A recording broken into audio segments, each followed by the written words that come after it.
My mother struck my pregnant stomach on a Tuesday evening in November. Not a push, not a grab, a strike. Open palm, fast, deliberate, aimed directly at the place where my child was growing inside me. I was 11 weeks along.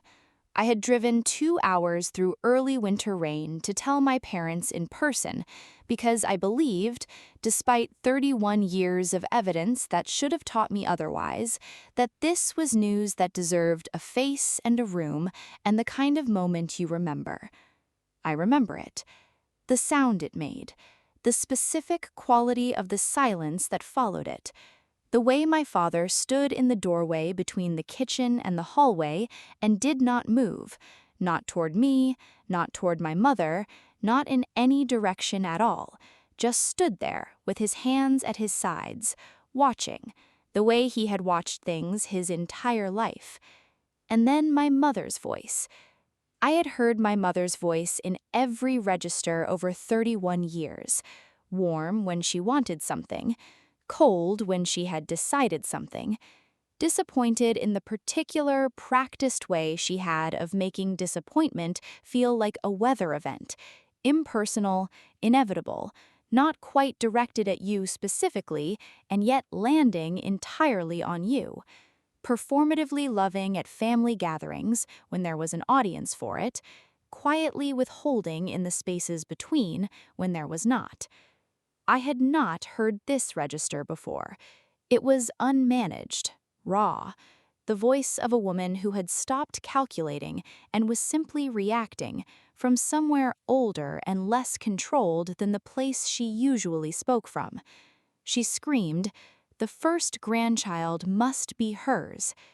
Hers. Her sister's. Diane's. 3 years older than me, permanently and unquestioningly installed at the center of everything our family had ever organized itself around. Diane, whose own pregnancy had been announced the previous month in a family group chat that I had not been included in a phone call that had produced tears and excitement and a cascade of celebratory messages that I had learned about through a cousin who assumed I already knew. 20 minutes after my mother struck my pregnant stomach in the hallway of the house I had grown up in, the doorbell rang. The woman on the porch was in her mid-60s, silver hair, carefully kept, a face that was arranged in the expression of someone who was not sure they have the right house and is prepared to be wrong. A face that was, in its structure, in its proportions, in the specific geography of its features, unmistakably related to mine, to my mother's, to the face I had spent 12 years seeing in the photographs my grandmother kept on her mantelpiece before she died, and the photographs disappeared into boxes, and the boxes went into storage, and the storage became the place where certain things in our family were kept so they did not have to be spoken about. My mother went white. She said in a voice I had never heard from her either, "Ruth." The woman on the porch looked at my mother, then looked at me, then looked at my hand, which had moved to my stomach the moment the strike landed, automatically, protectively, before my mind had fully processed what my body already knew needed protecting. She said, "Carol, I think we need to talk." In that moment, in the specific suspended silence of the three of us standing in that hallway with the door open and the November air coming in and the porch light falling on a face that should not have been possible, something that had been building for 3 generations cracked open. This is the story of what was inside it. I need to start before I was born. I need to start with my grandmother Vera, because Vera is where the architecture of everything that followed was drawn up. She is the origin point. She is the place the pattern began, or at least the earliest place I can trace it to, though I suspect if I could go further back, I would find her mother before her and her mother's mother before that, each of them passing the same wound forward in the only way they knew, which was to make it the water their daughter swam in. Vera was born in 1931, the second of 3 daughters in a family that had, by the time she arrived, already spent its warmth. Her older sister got what warmth remained. Her younger sister, born when Vera was 7, got the version of their mother that had softened with age and exhaustion into something closer to gentleness. Vera got the middle, which is to say, she got not quite enough of anything. I know this not because Vera told me. Vera was not a woman who talked about herself in ways that revealed weakness. I know it because Ruth told me, in the weeks after that November doorbell, when she and I began the slow, careful work of understanding the thing we had both been shaped by. Ruth said, "Mother never talked about her own childhood, but you could see it in how she moved through a room. She was always calculating, always measuring. She couldn't just be in a place. She had to know where she stood in it." Vera had married at 22 and had 2 daughters, my mother Carol, born in 1958, and Ruth, born in 1955. Ruth was the first. Ruth was, in Vera's accounting, the one that mattered most. I want to be careful here because I think the story of Vera's preference is more complicated than simple cruelty. Vera loved both her daughters. I believe that. What she did not know how to do, what no one had shown her how to do, was love them without ranking them, without the accounting, without the constant background measurement of who was worth more and what that worth entitled them to. She had been raised in a house with an accounting. She raised her daughters in a house with an accounting. It was the only domestic language she spoke. Ruth was the first daughter and received the full weight of Vera's investment, the good clothes, the better school, the expectation of achievement, and the resources to meet it, the warmth that Vera was capable of, directed primarily and most consistently at her oldest child. My mother Carol was the second daughter and received what remained after the first daughter had been served. Not nothing, Vera was not cruel in the active sense, was not someone who withheld love as punishment or wielded it as a weapon. She simply had a hierarchy, and the hierarchy determined the distribution, and the distribution was unequal in ways that shaped everything. My mother grew up knowing she was not first. She grew up trying to become first. She never did. And the failure of that, the specific, accumulated, lifelong failure of trying to become something that had been assigned to someone else before you arrived, did something to her that I have spent a long time trying to understand without excusing. It made her into a woman who knew how to be the mother of a first daughter because she had studied that relationship from the outside her entire childhood. And it made her into a woman who did not know what to do with the second daughter except replicate the only thing she had seen done. She brought all of this into her own motherhood. She had 2 daughters, Diane and me. She made Diane the first. Diane was born in 1990. I was born in 1993.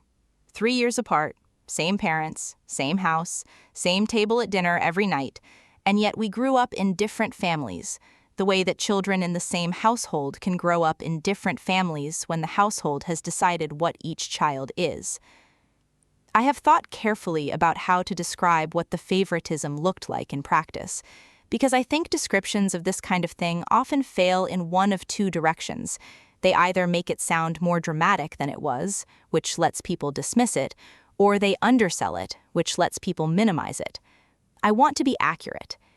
It was not dramatic, it was structural. Diane had the larger bedroom, which was explained when we were small as a practical matter. She was older, she needed more space, and which stopped being explained when we were old enough that the explanation no longer held and had simply become the established fact of the house. Diane's interests were funded without question or hesitation. At 8, she wanted dance classes, and got them. At 11, she wanted art classes, and got them. At 15, she wanted a summer enrichment program that cost more than my father made in a month, and my mother found the money with a resourcefulness she never applied to anything I wanted. When I was 11 and wanted to join the school orchestra, a modest cost, a rented instrument, a minimal commitment of parental time, my mother said we would see, and then we saw nothing. When Diane brought home good grades, my mother called her sister Helen to report them. When I brought home the same grades, or better, my mother said that was good and moved on to whatever she was doing. When Diane was upset about something, a friend conflict, a disappointment at school, anything at all, the household reorganized around her upset. Meals were adjusted, plans were changed. My father came home from work and was quietly briefed. I was asked to be patient with her. When I was upset about something, I was told I was sensitive, which was the word my mother used for emotions she didn't want to attend to. These things happened every day in the small, unremarkable texture of ordinary life. None of them, taken individually, would have been sufficient evidence of anything.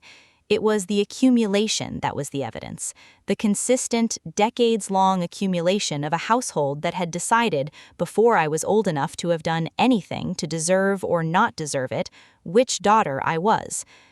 I absorbed this the way children absorb the rules of the environment they grow up in, not with conscious understanding, but with the body, with the instincts, with the part of you that learns what is safe and what is not safe, and calibrates accordingly.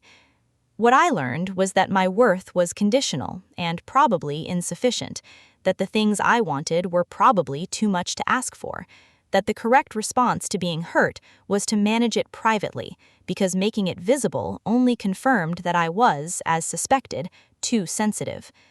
I spent my childhood trying to be worth more. I spent my teenage years beginning to understand that the measurement was rigged. By the time I was 16, I'd stopped trying to score higher on a scale that had been set against me and had started, quietly and without anyone noticing or acknowledging it, building something that the scale couldn't measure. My own sense of what I was capable of, my own understanding of what I valued, my own small, private certainty that the accounting in that house was not the only accounting available. This did not make the childhood easier. I want to be honest about that. Understanding something does not make it stop hurting. I understood at 16 that the favoritism was not a reflection of my actual worth, and I still felt each instance of it land with the full weight of what it was. But I stopped waiting to be recognized by a system that was not designed to recognize me, and I started building.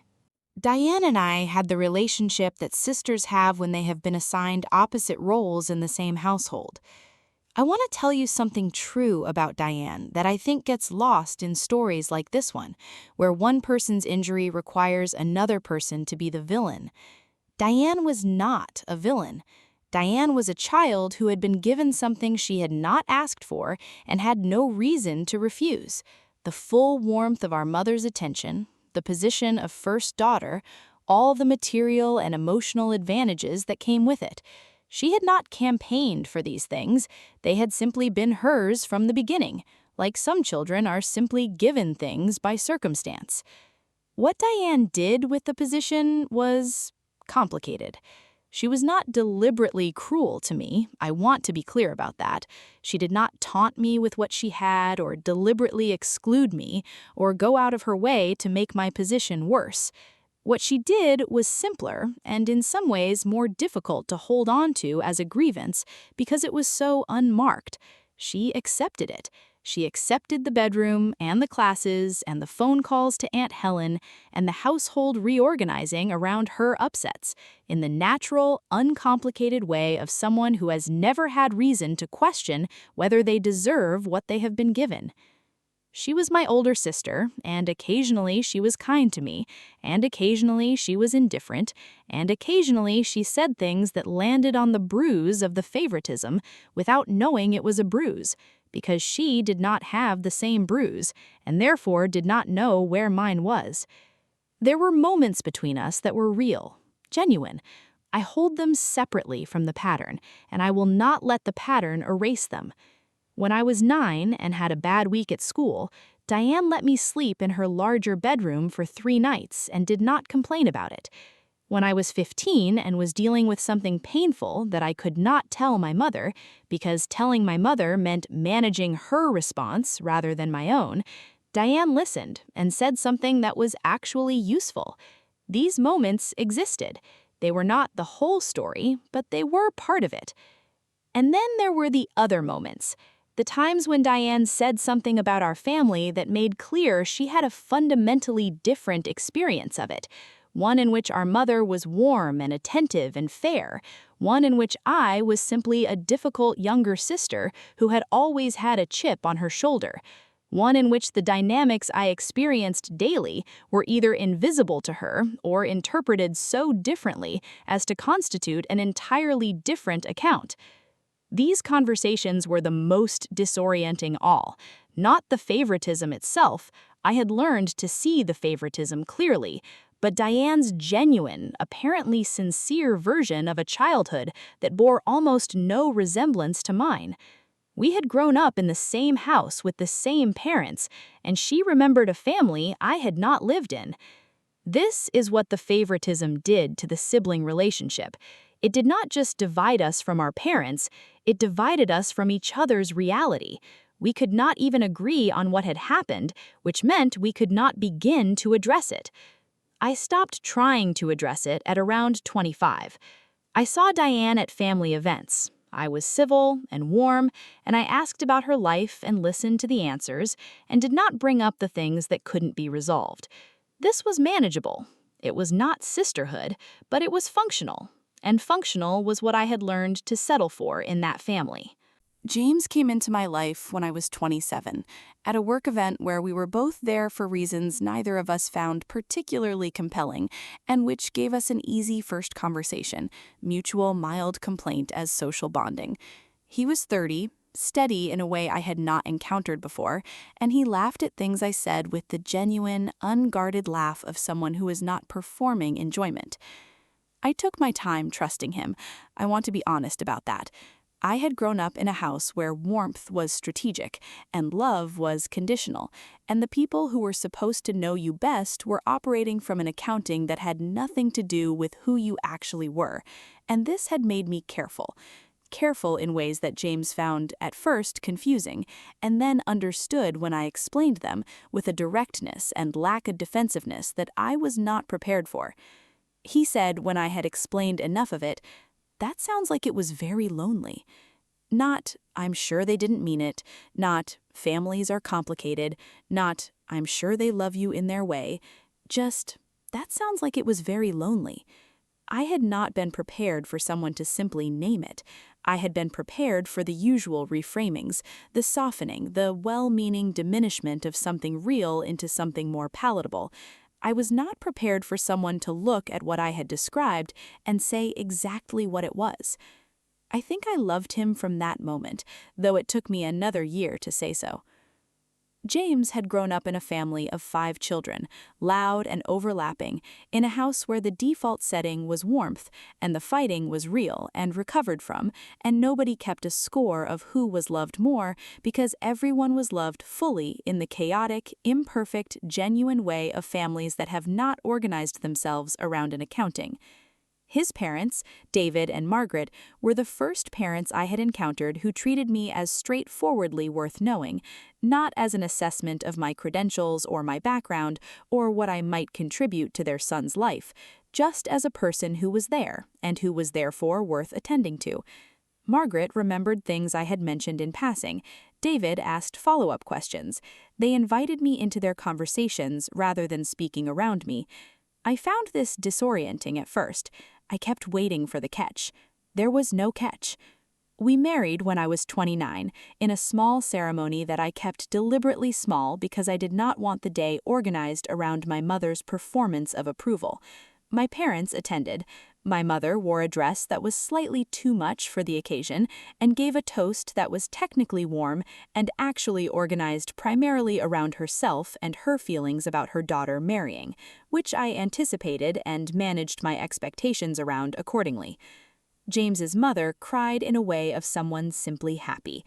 His father hugged me afterward and said welcome to the family in a way that meant it. We bought a house, we got a dog, we built a life that was quiet and full and entirely ours. No accounting in it, no hierarchy, no measurement of worth, just 2 people who had decided on each other and were making good on that decision every day. When I became pregnant at 31, it was the happiest I had been since the moment James said, "That sounds like it was very lonely." Diane announced her pregnancy in October. I was not in the family group chat. I have mentioned this already, but I want to return to it because I think it matters in a way that goes beyond the logistical inconvenience of not being included. The family group chat was not an oversight. I want to be clear about my belief on this, though I cannot prove it.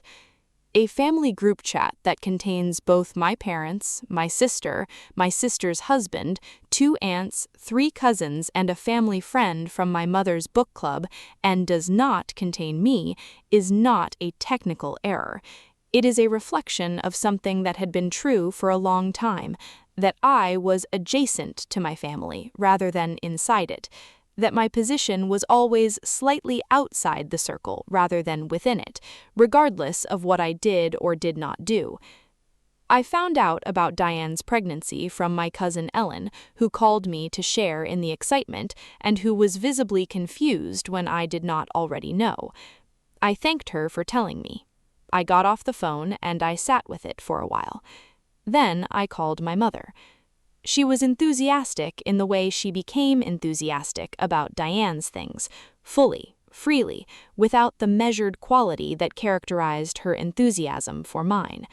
She talked about the pregnancy as though I were an interested family friend rather than a daughter who was also a potential mother.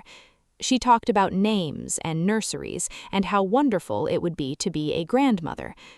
I listened. I asked questions. I did not say anything about the accounting because I had learned long ago that saying anything about the accounting produced only the reframe, the careful, managed explanation of why the accounting was actually reasonable and my perception of it was actually the problem. At the end of the call, my mother asked if there was anything new with me. I said things were good. She said that was good. We hung up. I was, at that point, 7 weeks pregnant. I had known for 3 weeks. I had told James and James's parents and my closest friend and no one in my own family, because I was waiting until I was further along, until the risk had reduced, until I was ready to tell them in person in the way that this news deserved. I drove to tell them when I was 11 weeks along. I drove through November rain for 2 hours, and I arrived at the house I had grown up in, and I went through the rituals of arrival, and I sat at the kitchen table, and I told them. And my mother struck me. I have told you what she did. I want to tell you now about what happened in my body in the seconds after it happened, because I think it is important, and because I think it is the part of the story that most directly explains everything that came after. My hand went to my stomach, instantly, without thought, before any emotion had arrived, before the shock, before the pain, before the particular devastating clarity of understanding what had just been done to me. My body moved before my mind did, putting itself between my child and the person who had just struck her. That movement, that automatic, wordless, physical declaration of protection, was the moment I became a different kind of person than I had been for 31 years. I had spent 31 years trying to earn my place in my own family, trying to be enough, trying to calibrate my expectations downward so that what I received would feel like sufficiency, trying to manage my mother's perception of me, manage her moods, manage the distance between what she was able to give and what I needed so that the gap was navigable. In the moment my hand went to my stomach, I stopped. Not because I made a decision. Decisions are conscious. This was something else, something that happened below the level of decision, in the place where the body knows what it knows before the mind had caught up. I was not going to manage this. I was not going to calibrate my expectations downward. I was not going to find a way to make this navigable. What had been done to me was done, and I was going to respond to it with every tool available to me in the calm, clear, methodical way that I had learned, slowly, over years, at a significant cost, was the only way to deal with things that could not be managed to palatability. My mother was still talking, still explaining, still reframing, still doing what she had always done with things that needed to be explained away. She was saying something about being upset, about stress, about Diane's feelings. I said, very quietly, "What did you just do to me?" Not a question, a statement, the naming of a thing. She stopped talking, and then the doorbell rang. 20 minutes. I want you to hold that number. 20 minutes from the moment I walked into that house to the moment my mother struck me. 20 minutes from my arrival to the doorbell. I have thought many times about the timing, about the fact that Ruth had chosen that evening, that specific Tuesday in November, that specific hour to drive 3 hours to a house she had not been to knock on the door of a sister she had not spoken to in 26 years. She had not known I would be there. She had not known what had happened in the 20 minutes before her arrival. She had simply come, finally, after 18 months of looking at a DNA match on a genealogy website and deciding what to do about it. I do not believe in the kind of fate that scripts events for maximum dramatic impact. I believe in coincidence, and in the way that coincidence sometimes arranges itself into something that feels like more than coincidence. What I believe happened that Tuesday evening is that two things that had been moving toward each other for a very long time, two consequences of the same original cause, Vera's accounting and everything that flowed from it, arrived at the same door at the same moment. And the door opened. My mother opened it. She was in front of me in the hallway, and she moved to the door because the bell had rung, and, whatever else she was, my mother was a woman who answered the door. I followed her because I was not going to stand alone in that kitchen. She opened the door. And there was Ruth. I recognized her before I knew who she was. That is the strangest way to describe it, but it is accurate. I saw her face in the porch light, and something in me recognized it, recognized the structure of it, the specific proportions, the way the eyes sat and the way the jaw was set, before I had any conscious knowledge of who was standing there. She looked like me. She looked like my mother. She looked like the photographs of Vera that had lived on the mantelpiece for the first 12 years of my life. She looked like the face of a pattern that had been running for generations, showing up at the door. My mother said, "Ruth," in a voice I had never heard. Ruth looked at my mother, then at me, then at my hand on my stomach. Her face, already carrying the uncertainty of a woman who is not sure of her welcome, shifted into something more careful, more attentive, the look of someone who has arrived in the middle of something and is trying to understand what it is. She said, "Carol, I think we need to talk." We sat in the living room, the three of us. My father had vanished. I heard the back door close softly, and I was not surprised. My father's disappearance in moments of difficulty was as reliable as any other feature of the household. He would appear later, when things had either resolved or been suppressed enough to be manageable, and he would pretend with convincing blankness that he had not heard whatever had been heard or seen whatever had been seen. This was how he had survived 35 years of marriage to my mother. I had spent years being angry at him for it. By that November, I had arrived at something more like exhausted acceptance. Ruth did not know how to begin. I could see it, the particular difficulty of someone who has rehearsed something many times and now finds that the rehearsed version is inadequate for the actual room. I said, "Who are you? I mean, I know who you are, I recognize you, but I don't know, we've never met." Ruth looked at my mother. My mother was sitting in the armchair she always sat in, the one nearest the window, and she had the expression of someone watching something arrive they have been afraid of for a long time.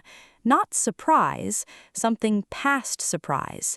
the expression of a woman who knew this day was possible and who had spent years hoping it would not come, and now sees that it has come and is trying to locate the response that will serve her best. She said, "This is my sister." She said it in the flat, declarative way of someone stating a fact they cannot avoid. I said, "You have a sister?" She said, "We don't have a relationship." Ruth said, quietly, "That's what I came to talk about." Ruth talked for a long time that first evening. She talked about their childhood, about Vera, about the preference, about what it had been like to be the first daughter in that house. She talked about it with the careful honesty of someone who has spent years examining something and is not interested in presenting it in the most favorable light for herself. She said, "Being chosen by Mother was not what it looked like from the outside. I want you to understand that, not to excuse anything, but because it's true. Being the one she chose meant being the one she owned. Every decision I made was subject to her opinion. Every relationship I had was assessed by her. When I wanted to move to another city at 24, she cried for 3 weeks. When I married Robert's father, my first husband, she told me at the reception that she had never liked him and she had only agreed to come because she didn't want to make a scene. She looked at my mother. She said, 'You saw the things she gave me. You didn't see the cost.' My mother said nothing. Ruth continued. She talked about the rupture, what had happened 26 years ago. She described it carefully, with the precision of someone who has gone over the memory many times and has arrived at a version they believe is accurate. They had been arguing about Vera's estate. Vera had died and left the majority of her estate to Ruth, which was consistent with the preference she had practiced throughout her lifetime, but which had nonetheless landed on my mother as a final, definitive confirmation of something she had been told all her life. My mother had said something in the course of that argument. Ruth said, "She told me she had hated me for 30 years. Not that she was angry at me, not that she was hurt, that she had hated me. She said Mama had given them their childhood and given her a lifetime of not being enough. She said she had never stopped feeling that, and she didn't think she ever would." She paused. She said, "And then she said she wanted me out of her life." I looked at my mother. My mother was looking at her hands. Ruth said, "I left. I thought. I told myself it was what she wanted, that I was respecting what she had said. But the truth is, I was hurt and I was tired, and I didn't know how to respond to that level of honesty with anything except distance." She said, "I've thought about it for 26 years, about whether I should have stayed, about whether leaving was the right thing or whether it was just the easier thing." She looked at me then, at my hand still on my stomach, at the specific quality of the evening we were in. She said, "I found your family through a DNA site. I've been thinking about reaching out for 18 months. I almost didn't come tonight." She paused. "I'm glad I did." What followed that evening was not resolution. I want to be honest about that, because I think stories about family dysfunction sometimes imply a tidiness of outcome, an evening where the truth is spoken and the wounds are addressed and people leave in a state of mutual understanding. That is not what happened. What happened was the beginning of a very long, very imperfect process. My mother cried, the unmanaged kind, the kind that could not be shaped into a communication. She said things that were partially honest and partially still the reframe, because 31 years of managing things does not simply stop because the room has become difficult. She did not apologize to me that evening. She did not name what she had done. But she also did not leave. She sat in her armchair and she listened to her sister talk about their childhood, and she did not manage it away. And for my mother, who had been managing things away for her entire adult life, this was something. I sat and I held my stomach and I listened, and I thought about my daughter. I did not know yet that Clara was a daughter. I did not know her name, did not know her face, did not know anything about who she would be. But I knew she was there, had known for 11 weeks, and in that living room, listening to 3 generations of a pattern describe itself out loud, I understood something about her future that I was certain about with a certainty I have rarely felt about anything. She would not grow up knowing which daughter she was. I went to the hospital that night. James met me there. I had called him from my parents' driveway before I drove, and he had asked if I needed him to come, and I had said I was coming to him, and he had said okay, and he had been waiting outside the hospital entrance when I arrived. He did not say anything when he saw me. He put his arms around me in the specific, unhurried way he had of doing things, and I stood in the hospital parking lot in November, and I let him. The doctor, a calm, thorough woman who documented things with the careful precision of someone who has learned that documentation matters, confirmed that the baby was unharmed. She noted everything in the file. She asked me, gently and directly, whether I wanted to speak to anyone, and I said yes, and she arranged it, and the person I spoke to also documented things carefully. I called Sandra from the parking lot before we went home. I had found Sandra's name 2 years earlier, in a context that had not required her services, a friend of James's who had spoken highly of her in a general way, and I had filed her name in the part of my mind where I kept things I might need later. I called her at 10:30 at night, and she answered, which told me something important about Sandra, and I told her what had happened in the calm, ordered way I had learned to tell difficult things. She said, "Come and see me tomorrow." I said, "I will." James drove us home. He made tea, which was what he did when he didn't know what else to do, and which was always the right thing. We sat at our kitchen table, in our house, in the life we had built that had no accounting in it, and I held the mug, and I looked at the window, and I thought about Vera, and Carol, and Ruth, and the evening I had just survived. I thought, it ends here. Not as a declaration, just as a fact, a quiet, certain, unshakable fact. It ends here. Sandra was the kind of attorney who made you feel within 5 minutes of sitting across from her that the situation was manageable. Not because she minimized it. She did not minimize anything. She was precise and clear-eyed about the full weight of what had happened and what it meant legally. But she had the manner of someone who has processed a great many difficult things and has never been defeated by any of them. And this manner was communicable. You absorbed it by being in the room with her. She reviewed the documentation from the hospital. She listened to my account of the evening. She asked specific questions about what had been said and by whom and in what order. She asked about the family group chat, the one I had not been in, and I told her about it, and she noted it. She asked about the voicemails my mother had left in the 24 hours after the incident, which I had not answered and had recorded and saved on James's recommendation. She listened to the voicemails. When they had finished playing, she sat quietly for a moment. Then she said, "Your mother is a woman who is very practiced at explaining things." I said, "Yes." She said, "None of these voicemails contain an acknowledgement of what was done. They contain explanations of why it happened and requests that you consider the family's well-being and references to your sister's feelings, but not an acknowledgement." I said, "That's consistent." She said, "I know." She made a note. "What do you want, Whitney? Not what you're owed. I can tell you what you're owed. What do you want?"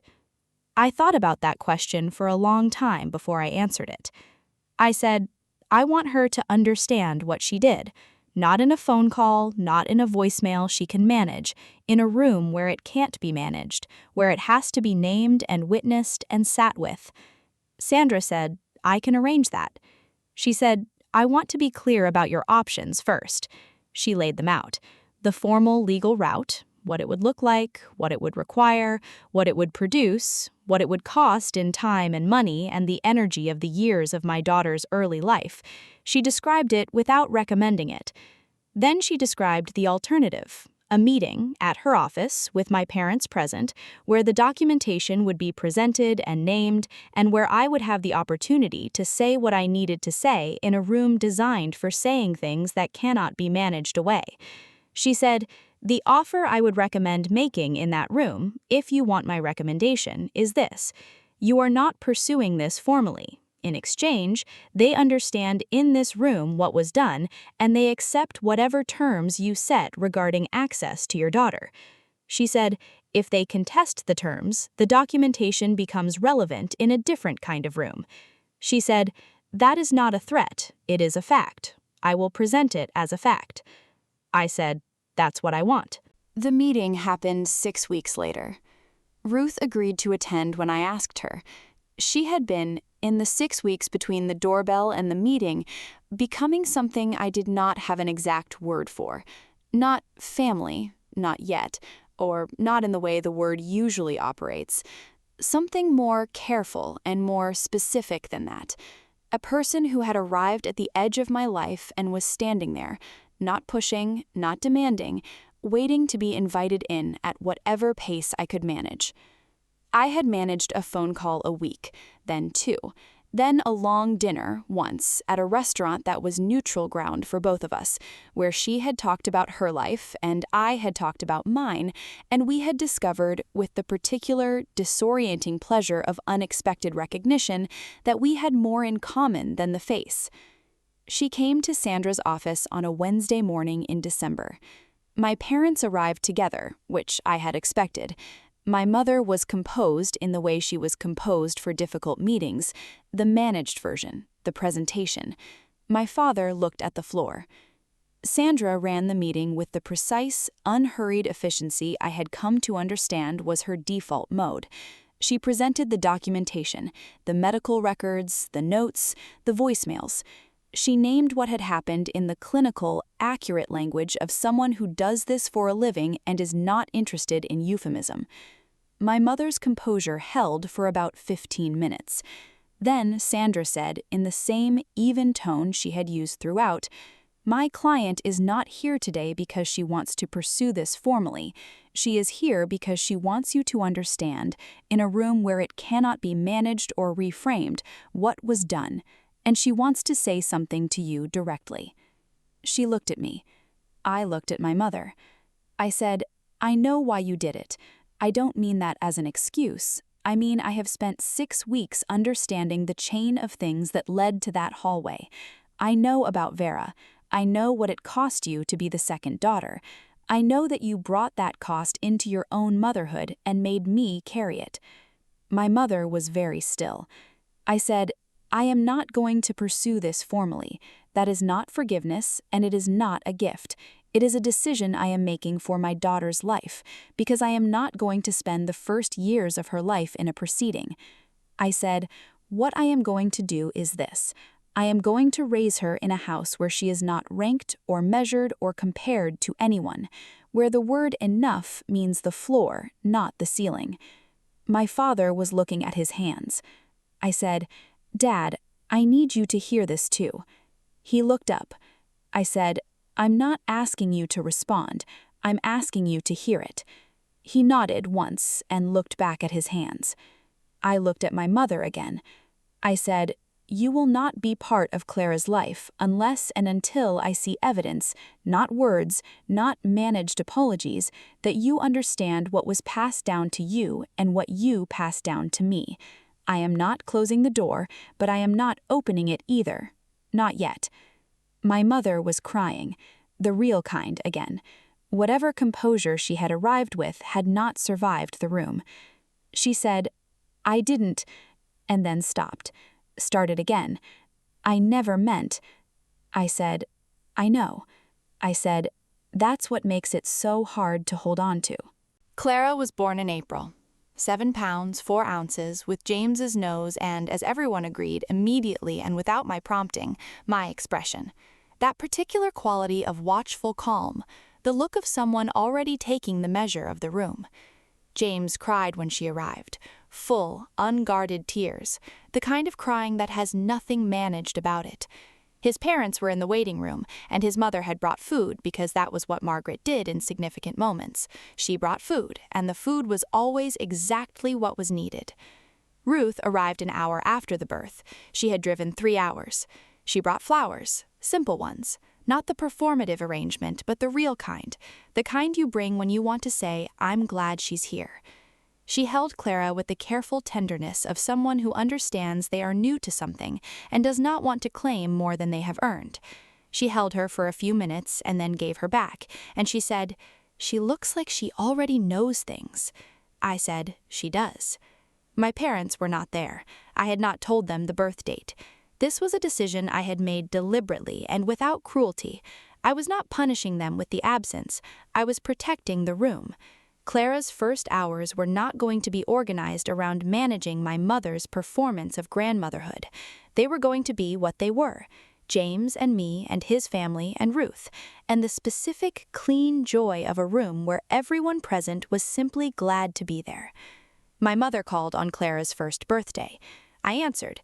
It was the first call I had answered from her since Sandra's office, and I had not decided in advance that I would answer it. I had looked at the phone when it rang, and I had considered it, and I had picked it up. She said, "Happy birthday" to Clara, which she addressed to me to pass along, because Clara was one and was at that moment smearing cake on a surface it was not meant to be smeared on and was unavailable for phone calls. I said I would pass it along.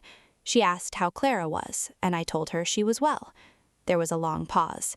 My mother said, in the quieter voice she had been using since Sandra's office, not the managed quiet, but the other kind, the smaller kind, "I've been thinking about what you said in that room." I said, "I know." She said, I started seeing someone, a therapist. Your Aunt Ruth actually recommended her." She paused. "I don't know if that matters to you." I thought about that, about whether it mattered. I said, "It matters." She said, "I'm not asking for anything. I just wanted you to know." I said, "I know." Another pause. She said, "She would have your eyes, I think, Clara." I said, "She does. She has James's nose, but she has my eyes." My mother said, "She sounds beautiful." I said, "She is." We were quiet together for a moment, not the managed quiet and not the painful quiet, but something else. The quiet of two people who have a long way to go and who both know it and who are, perhaps, for the first time, willing to go it. I said, "I'll tell her you called." She said, "Thank you." I hung up. In the other room, Clara was distributing birthday cake with the focused generosity of someone who has decided that everyone in the room should have some, whether they want it or not. James's mother was laughing. Ruth was attempting to protect her blouse. James was taking photographs of all of it with the specific, unhurried attention of a man who knows that these are the moments worth keeping. I stood in the hallway for a moment before I went back in. I thought about Vera, about Carol, about Ruth, about the chain of it, the long, unbroken chain of women who had been given a wound and had passed it forward because they did not know what else to do with it. I thought about Clara in the other room, distributing cake without accounting for who deserved more. I went back in. I want to say something about what breaking a generational cycle actually feels like, because I think the phrase gets used in ways that make it sound like an achievement, something you accomplish and then you're done, something that produces a clean, satisfying sense of completion. It does not feel like that. It feels like grief. It feels like the specific grief of accepting, finally and without the softening of hope, that the mother you needed was not the mother you had, that the childhood you deserved was not the childhood you were given, that the accounting was real and the cost of it was real, and no amount of understanding the reasons for it changes the fact that you paid it. This grief does not resolve. I am 32 years old with a 1-year-old daughter and a husband I love and a life that is genuinely, substantially good, and I still feel it. In certain moments, in certain lights, I still feel the specific weight of growing up as the second daughter in a house that had decided what that meant before I arrived to live it. I do not think this will go away entirely. I do not think that is how grief works, particularly for things that happened over decades rather than in a single event. What I have learned to do, what I am still learning to do, is hold it alongside everything else, to let it be present without letting it be the governing fact of my life, to feel it when it comes, and then put my hand on Clara's back and go back to the room where the people who showed up are doing the ordinary, irreplaceable work of being present. The ones who show up are the ones who count. I am still learning to let that be enough. Some days it is enough. Most days now, it is enough. There is something I want to say to every woman who has grown up as the second daughter, or the difficult one, or the sensitive one, or the one who was told in the 1,000 small ways that families tell their children things, that she was less. You were not less. The measurement was wrong. Not because measurements are always wrong, sometimes they are accurate and sometimes they are fair, but the measurement that was applied to you was not about you. It was about the person doing the measuring and what they had been taught to measure and what they had been taught that the results meant. You were not the output of a fair assessment. You were the output of a wound that was looking for somewhere to land. That wound is not yours to carry forward. You are allowed to put it down. You are allowed to build a house with no accounting in it, where the people inside it are not ranked or compared or measured against each other, where love is not rent, not something that has to be paid in compliance or achievement or the correct kind of face. You are allowed to be the place where the chain ends. It is the hardest thing. I will not tell you it is not hard. It requires grieving while building. It requires holding the wound clearly enough to understand it and loosely enough not to be defined by it. It requires, sometimes, sitting at a kitchen table in November and saying out loud to a mother who is still learning to hear it, "This is what was done and this is where it ends." It is the hardest thing. It is also the most important thing I have ever done. She doesn't stay silent. She doesn't stay broken. She rises. Sometimes rising is not a single moment. Sometimes it is a decision made in a living room, and then again in a parking lot, and then again in an attorney's office, and then again every morning when you choose, consciously, deliberately, against the grain of everything you were taught, to be the mother your daughter needs, rather than the daughter your mother made. Every day is a choice. Every day of it counts. Subscribe. New story every week, and every single one of them ends the same way. She rises. Leave a comment below. Tell me, have you ever been this second daughter? Have you ever had to decide that the chain ends with you? Tell me. I read every single one.